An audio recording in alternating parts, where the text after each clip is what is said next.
మా పట్ల మీ బాధ్యతని గుర్తు చేయాలని నేనే ఆ ప్రకటన వేయించాను, మిమ్మల్ని ఇక్కడికి రప్పించాను.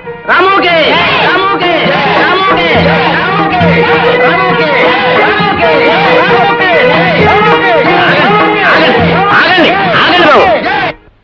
శభాష్ రాము శభాష్. ఇప్పుడు నీలాంటి యువకులనయ్యా దేశానికి కావాల్సింది.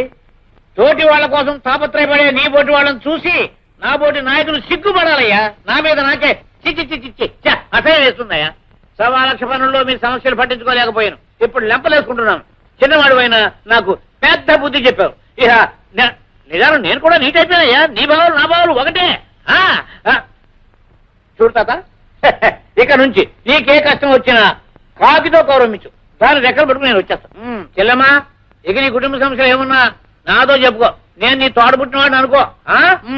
రేయ్ బుద్ధిగా, నేను రా మీ తాతనే. రేయ్ ఇదిగా, నేనా హైదరాబాద్ వెళ్ళే నీకు బిస్కెట్ పంపిస్తానా? బాగా చదువుకు నా ఎంత వాడు వాళ్ళు. చూడవయ్యా రాము, నేను కూడా ఒక గుడి చేసుకుని మీ మధ్యలో ఉందాం అనుకుంటున్నానయ్యా.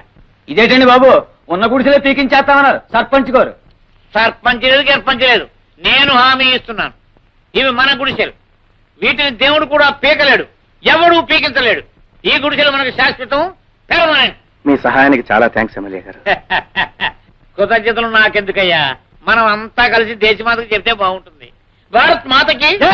భారత్ మాతకి. జై!